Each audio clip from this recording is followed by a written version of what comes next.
मैं बाबा बागेश्वर से ये पूछना चाहता हूँ, आपने ये मौका क्यों गवाया साहब? आप मोक्ष के अधिकारी नहीं हो क्या? आपको मोक्ष नहीं चाहिए क्या? आपने जल समाधि क्यों नहीं ली? आप उस भगदड़ में शामिल क्यों नहीं हुए? आपको भी शामिल होना चाहिए था, आप भी तो मोक्ष के अधिकारी हो। सबसे पहले तो आपको मोक्ष लेके दूसरों के लिए मार्ग प्रदर्शन करना चाहिए था कि देखो वास्तव में इस बात के लिए भगवान का शुक्रगुजार हूँ, ईश्वर यत करोति शोभनम कराओति, अल्लाह ताला का शुक्रगुजार हूँ कि उसने उनके दिमाग में ये बात डाली, इन लोगों के दिमाग में ये बात डाली कि मुस्लिमों का कुंभ में प्रवेश बंद करो।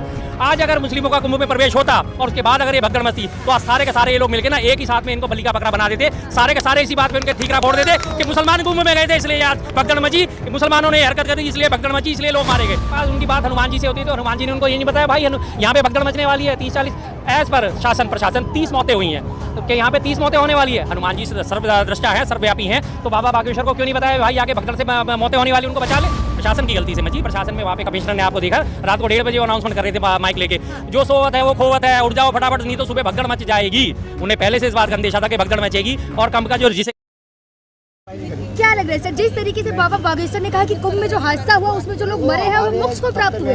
बिल्कुल जी बिल्कुल। मैं बाबा बागेश्वर से ये पूछना चाहता हूँ, आपने ये मौका क्यों गवाया साहब? आप मोक्ष के अधिकारी नहीं हो क्या? आपको मोक्ष नहीं चाहिए क्या? आपने जल समाधि क्यों नहीं ली? आप उस भगदड़ में शामिल क्यों नहीं हुए? आपको भी शामिल होना चाहिए था, आप भी तो मोक्ष के अधिकारी हो। सबसे पहले तो आपको मोक्ष लेके दूसरों के लिए मार्ग प्रदर्शन करना चाहिए था कि देखो मैंने मोक्ष प्राप्त कर लिया है। जब आप मोक्ष प्राप्त कर लेते आपके चेले चपाटे जितने भी हैं वो सारे के सारे कहते देखो हमारे बाबा तो मोक्ष प्राप्त हो गए, तो बाकी लोगों में ऑटोमेटिकली जो इंटेंशन जागती कि हाँ हमें भी मोक्ष मिलेगा। लेकिन जब बाबा बागेश्वर ये बोल रहे थे तो धर्म संसद चल रही थी, वहाँ पे सारी बाबा ताली बजा रहे थे ये सुनकर। बिल्कुल ताली बजाएंगे। धर्म संसद में किस तरह के लोग आए आपने देखा भी तो होगा, ध्यान तो दिया होगा ना किस किस तरह के लोग आए उस धर्म संसद में, कैसी बातें करने वाले आए थे वो सिर्फ। मैं तो बार बार इस बात को उठाता हूँ कि ये इस तरह की जो बात हुई है कितनी हरकत हुई, कितनी शर्मनाक हरकत है, और उसको भी वो जायज ठहराने में लगे हुए। एक कह रहा है कि हाँ जी सब मोक्ष के प्राप्त हो गए, दूसरा उनका मंत्री कह रहा है, निषाद मंत्री कह रहे हैं जो निषाद जी हैं वो कह रहे हैं अरे ये तो छोटी मोटी घटनाएं होती रहती हैं, सुबह घटना हो रही है शाम को मोदी जी कह रहे हैं हाँ कह रहे हैं कोई ऑक्सीजन की कमी से कोई दवाइयों से मर जाता है, तो यहाँ तो गंगा के किनारे मरे हैं ना। बिल्कुल बिल्कुल गंगा के किनारे मरे थे, ऑक्सीजन और दवाइयों की कमी से जब कोविड में मरे थे। गंगा का सारा किनारा जो है लाशों से पटा पड़ा था, शायद उन्हें वही याद आ रहा होगा। गंगा के जो किनारा आपने देखा था ना कोविड में क्या हालत हुई थी, सारे के सारी लाल चुनरियां फिर उसके बाद से हटानी शुरू कर दी जब मीडिया में मामला आना शुरू हुआ था कि गंगा का सारा किनारा जो है रेत के किनारे में लाशें दबी पड़ी हुई हैं। जी बाबा बागेश्वर चमत्कारी है। अरे चमत्कारी है, मैं बाबा से एक बात कहता हूँ, अगर वो चमत्कारी है चमत्कार दिखाए मेरी नाक पे मस्सा ऐसे हटा देंगे, मैं मान लूंगा कि जिंदगी भर के चमत्कारी हैं वो। मेरी पिछली जिंदगी के बारे में, आज मेरी 50 साल के लगभग उम्र है, मेरी पिछली जिंदगी के बारे में गिनती की 4-6 सवाल में लिखूंगा सारे मीडिया के सामने, खुला चैलेंज, सबको पर्ची लगा के आपके हाथ में सील पर पकड़ा दूंगा के, और फिर मैं उनसे वो सवाल पूछूंगा, उसके आंसर मैं आपको लिख के दे दूंगा। अगर वो इतने चमत्कारी मेरी सिर्फ 4 बातें बता दें मैं मान जाऊंगा हाँ वो चमत्कारी है। बागेश्वर ने कहा था कि जो कुंभ ना है वो देशद्रोही है। बिल्कुल जी बिल्कुल, सारे देशद्रोही हैं, मात्र अभी 30 या 40 करोड़ लोग जहाँ। बिल्कुल नहीं, मैं तो देशद्रोही हूँ, मैं तो जाता ही नहीं। मैं इस तरह के आडंबर में कभी भी विश्वास नहीं रखता, सीधी सी बात है। मैं स्वामी रैदास की बात को हमेशा यकीन करता हूँ, मन चंगा तो कठौती में गंगा, मानते हैं इस बात को? सबसे बड़ी उनकी उक्ति है, लोकोक्ति है, मन चंगा तो कठौती में गंगा। अगर मेरा मन चंगा है तो मेरे लिए गंगा यहीं मौजूद है, मुझे कहीं जाने की किसी के दर पे जाने की जरूरत नहीं। लेकिन बाबा बागेश्वर ने कहा था कि कुंभ में मुसलमानों का प्रवेश वर्जित होना चाहिए। बहुत बढ़िया कहा, बहुत बढ़िया कहा। मैं आज वास्तव में इस बात के लिए भगवान का शुक्रगुजार हूँ, ईश्वर यत करोति शोभनम कराओति, अल्लाह ताला का शुक्रगुजार हूँ कि उसने उनके दिमाग में ये बात डाली, इन लोगों के दिमाग में ये बात डाली कि मुस्लिमों का कुंभ में प्रवेश बंद करो। आज अगर मुस्लिमों का कुंभ में प्रवेश होता और उसके बाद अगर ये भगदड़ मचती तो आज सारे के सारे ये लोग मिलकर ना एक ही साथ में इनको बलि का बकरा बना देते, सारे के सारे इसी बात पे उनके ठीकरा फोड़ देते कि मुसलमान कुंभ में गए थे इसलिए आज भगदड़ मची, मुसलमानों ने हरकत कर दी इसलिए भगदड़ मची, इसलिए लोग मारे गए। आज उनके पास कोई बलि का बकरा मिल नहीं रहा, किसी वो बलि का बकरा बनाए, उनकी व्यवस्थाओं की पोल खोलती, साफ व्यवस्थाओं की पोल खुली है, लेकिन उनके पास बलि का बकरा मौजूद नहीं है। इसलिए मैं कहता हूँ कभी कभी कुछ चीजें ऊपर वाले की हमें लगता है यार बड़ी बुरी हो रही है, लेकिन बाद में पता चलता है वो वास्तव में सही थी। एक छोटी सी क्लिप वायरल हो रही है जिसमें 2 मुस्लिम युवक हैं जो जान बचाते हुए नजर आए। बिल्कुल बिल्कुल, उनका एहसान हमेशा रहेगा, जिंदगी भर रहेगा। और ऐसी बात नहीं है, आदमी आदमी को पहचानता है, आदमी आदमी की सेवा करता है। जब आदमी किसी की सेवा कर रहा होता है उसे किसी को ध्यान नहीं होता। हाँ जी बिल्कुल खोलती, अच्छी बात है, जाहिर बात है, यही तो मानवता है, यही तो धर्म सिखाता है, यही तो धर्मगुरु सिखाते हैं, यही तो भगवान सिखाता है। भगवान जो हमें सिखाता है वो यही तो सिखाता है कि हाँ जी आप आपस में प्यार करो। कभी मैंने कुरान के बारे में कभी नहीं सुना कि लोग दूसरे धर्म से नफरत करो, कभी मैंने अपनी रामायण में नहीं सुना कि दूसरे धर्म के लोगों से नफरत करो, कभी मैंने महाभारत में नहीं पढ़ा कि दूसरे धर्म के लोगों को मारो, कभी मैंने गीता के अनुसार में ये नहीं पढ़ा कि हाँ जी आपको मारने से या मस्जिदों के आगे नारे लगाने से ही आपके धर्म सफल होगा, कहीं नहीं पढ़ा। गुरु नानक साहब की वाणी पढ़ लो, कबीर साहब की वाणी पढ़ लो, सब ने एक ही बात कही है, प्रेम से रहो, प्यार से रहो, मिलजुल के रहो। जी बाबा बागेश्वर कहते हैं मेरी बात हनुमान से होती है, चमत्कारी गदा है। जी जी जी बाबा बागेश्वर थे, क्या पता नहीं। बिल्कुल बिल्कुल, उनके पास उनकी बात हनुमान जी से होती है, तो हनुमान जी ने उनको ये नहीं बताया भाई यहाँ पे भगदड़ मचने वाली है 30-40 एज पर शासन प्रशासन 30 मौतें हुई हैं, तो क्या यहाँ पे 30 मौतें होने वाली है? हनुमान जी सर्वद्रष्टा है, सर्वव्यापी हैं, तो बाबा बागेश्वर को क्यों नहीं बताया भाई आगे भगदड़ से मौतें होने वाली उनको बचा ले? क्यों? हनुमान जी क्या चाहते थे कि उनके भक्तों की मौत हो?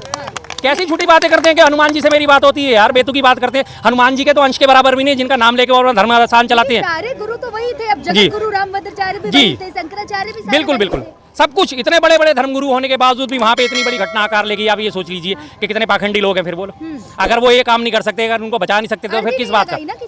अरे भाई, ये क्या एजेंट बने बैठे हैं कि ये नोटरी वाले हैं कि पहले इनकी नोटरी का ठप्पा लगेगा तभी अर्जी कोर्ट में जाएगी, जब वकील का ठप्पा लगेगा तभी कोर्ट में जाएगी। भगवान किसी की अर्जी नहीं सुनता। आप अपने मन से कहोगे भगवान मुझे परेशानी है मेरी सुनो, भगवान सुनेगा आपकी। कहीं आपको जाने की जरूरत नहीं है। मैं आपको साफ साफ उदाहरण देता हूँ, अस्पतालों में जब हमारा कोई परिजन होता है, एडमिट होता है, हम जाके वहीं खड़े होते हैं ना, इधर ऑपरेशन थिएटर होता है, इधर हमारे हाथ जुड़ जाते हैं, भगवान रक्षा करना, अल्लाह ताला रक्षा करना। और अगर हमारा मरीज निकल के सामने आ जाता है, सलामत आ जाता है, तो क्या वहाँ किसी की अर्जी लग रही होती है? क्या वहाँ किसी बागेश्वर की या किसी और धर्मगुरु की अर्जी लगनी होती है कि ठप्पा अंदर जाएगा तभी इसका इलाज शुरू होगा, तभी हमारा सही हो के आएगा? कह रहे हैं कुछ चुटपुंजिया लोग हैं जिन्हें सनातन बोर्ड से दिक्कत हो सकती है। अरे सनातन बोर्ड से दिक्कत किसको? आप बनाओ तो उस बोर्ड का खाका तो तैयार करो, उस बोर्ड में रखोगे किसको, करोगे क्या उस बोर्ड का? ये तो बता दो, बोर्ड कौन सा नहीं बना हुआ? क्या वैष्णो देवी का बोर्ड नहीं बना हुआ? क्या तिरुपति बालासारम का बोर्ड नहीं बना हुआ? क्या पुरी में उड़ीसा में बोर्ड नहीं बना हुआ? कौन सा? या केरल में जो है पद्मनाभ मंदिर, उसका बोर्ड नहीं बना हुआ? और कितने बोर्ड चाहिए सर आपको? ये सारे सनातनी तो बोर्ड है, ये कौन सा सनातन बोर्ड नहीं है? अरे ये सारे सनातन बोर्ड ही तो है। वैष्णो देवी श्राइन बोर्ड सनातन बोर्ड ही तो है, उन्हीं के लिए तो बना है। जो उड़ीसा का धर्मस्थानम बोर्ड है वो इसी के लिए तो बना है। सारे के सारे तीर्थों में जितने भी स्थान है, हमारे बड़े बड़े तीर्थ स्थान है, केदारनाथ है और बद्रीनाथ है, सब जगह बोर्ड बने हुए हैं या नहीं है वो बोर्ड? और किस काम के आ रहे हैं वो बोर्ड? और कैसा बोर्ड चाहिए आपको साहब?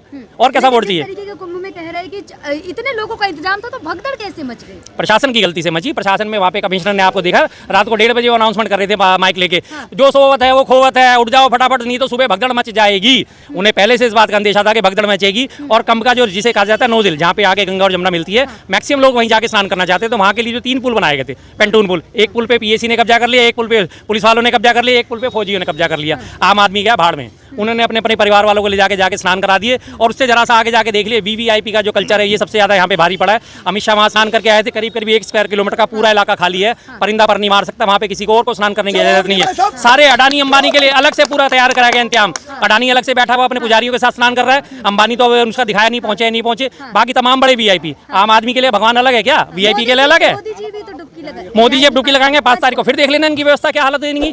मोदी जी आएंगे तो पूरा इलाका ही खाली करवा दिया जाएगा। उम्मीद तो लगती है मुझे तो ऐसे। बिल्कुल हाँ, इसी बात पे प्रभाव डालने के लिए जाएंगे कि दिल्ली में चुनाव है और उधर मोदी जी डुबकी लगा रहे होंगे, तो तमाम मेन मीडिया जो है मोदी जी की एक मूवमेंट कैप्चर करेगा और वो लाइव चल रही होगी लगातार। मोदी जी यहाँ गए, मोदी जी वहाँ गए, मोदी जी ने रेत पे पड़ा हुआ कचरा उठाया, मोदी जी ने जनेऊ पर करा। नहीं, प्रधानमंत्री है भाई, ऐसे प्रधान क्यों बनता है? इससे पहले क्या प्रधानमंत्री ने कुंभ में स्नान नहीं करे, राष्ट्रपति ने स्नान नहीं करे? हमारे जवाहरलाल नेहरू जी जो है 1954 के कुंभ में स्नान करने गए थे, गए और वापस आ गए, छुट्टी। डॉक्टर राजेंद्र प्रसाद जो है किले की प्राचीर से बैठ के आनंद ले रहे थे, उन्हें पता था कि मैं अगर नीचे जाऊंगा डॉक्टर राजेंद्र प्रसाद को भीड़ बेकाबू हो सकती है मुझे देखने के लिए, और रात के अंधेरे में गए, चुपचाप स्नान करके वापस आ गए। प्रधानमंत्री है, कैमरामैन तो आगे पीछे घूमेंगे ना। ठीक है जी, घूमे 10-15 मिनट की आप रिकॉर्डिंग करिए, बाद में दिखा दीजिए हमने स्नान करा। और अगर आप दर्शन करने जा रहे हैं तो दुनिया को दिखाने की जरूरत क्या है कि मैं दर्शन करने गया था, मैं कुंभ में स्नान करने गया था? क्यों जाए? मैं मंदिर जाऊं और 4 लोगों को दिखा के जाऊं भाई मैं मंदिर गया था, तभी मैं माना जाऊंगा कि मैं ब्राह्मण हूं, मैं पंडित हूं? अरे मैं तो मंदिर मंगलवार को जाता हूं, बरगट वाले बाबा जाता हूं, चुपचाप दर्शन करता हूं, वापस आ जाता हूं। क्या मुझे जरूरत है बार बार अपनी आस्था का प्रदर्शन करने की? लेकिन बाबा बागेश्वर की अगर बात कहूं तो चमत्कारी बाबा है। कोई चमत्कारी नहीं है, फ्रॉड बाबा है, झूठे बाबा है। बेशक उनके समर्थक आके मेरे से लड़ाई कर लें, झगड़ा कर लें, मुझे गालियां मत दे, फ्रॉड बाबा है। चमत्कारी अगर होता तो चमत्कार होने से पहले इस चमत्कार को दिखाता कि 30 लोगों की जो एज प्रशासन कि 30 लोगों की भगदड़ में मौत ना हुई थी, उसे इस भगदड़ का पहले से ज्ञान होता। चमत्कारी बाबा से तो तब भी सवाल पूछे गए जब उड़ीसा में रेल दुर्घटना हुई थी, 300 लोग जो है मरे गए थे, तब भी यही बात हुई कि आप अर्जी लगा के क्यों नहीं बताया गया कि हाँ जी 300 लोगों की दुर्घटना होने वाली है? नहीं, मुझे पता तो था लेकिन मैं बता नहीं सकता था। तो फिर तुम्हारा ज्ञान किस काम का भाई साहब? अरे मोक्ष इसने देखा जी, साफ बात है, मैं तो साफ बात कहता हूँ, मोक्ष की प्राप्ति करनी है। आप उदाहरण बनो ना दुनिया के लिए। आप सबसे पहले जाके जल समाधि लो गंगा में, त्रिवेणी संगम में। अभी बसंत पंचमी का भी स्नान आया, बिल्कुल बसंत पंचमी का स्नान आ रहा है, बाबा जल समाधि ले, और उनके चेले उन्हें बताया कि बाकी लोगों को दुनिया को देखो, बाबा को मोक्ष चाहिए था, बाबा ने मोक्ष ले लिया, तब जाके मैं मानूंगा कि हाँ वास्तव में मोक्ष के अधिकारी हैं। तो है कि मैं कभी नहीं कहता कि मोह माया से दूर रहे। हाँ जी बिल्कुल, वो कहेंगे भी नहीं, क्यों कहेंगे? वो उनका करोड़ों का साम्राज्य खड़ा हो गया, वो कैसे कह सकते हैं, किस मुंह से कह सकते हैं? वो तो जनता के लिए कहेंगे बस कि मोक्ष प्राप्त हो गया। मोक्ष का मतलब ही क्या होता है? सांसारिक मोह भावना से मुक्त हो जाओ। राजनीति चलती है? बिल्कुल नहीं चलती। धर्म से राजनीति ये लोग चला रहे हैं, लेकिन धर्म की राजनीति होनी चाहिए, धर्म के लिए राजनीति नहीं होनी चाहिए। ये धर्म से हिंदू राष्ट्र बने तो दिक्कत क्या? क्या ऐसा ही तो मुझे कोई दिक्कत नहीं है जी, हिंदू राष्ट्र बने मुझे कोई दिक्कत नहीं है, हिंदू राष्ट्र बनता है और उसके बाद हमारा भुखमरी इंडेक्स भारत का 111वें नंबर से 111वें नंबर से 0 नंबर पे आ जाता है, मुझे कोई आपत्ति नहीं है। भारत में बेरोजगारी दर शून्य हो जाती है, मुझे कोई आपत्ति नहीं है। महंगाई कम हो जाती है, मुझे कोई आपत्ति नहीं है। बहन बेटियों की इज्जत आबरू सुरक्षित हो जाती है, मुझे कोई आपत्ति नहीं है। पीड़ितों को न्याय मिलना शुरू हो जाए, मुझे कोई आपत्ति नहीं है। दलितों को घोड़ी चढ़ने का अधिकार मिल जाए, मुझे कोई आपत्ति नहीं है।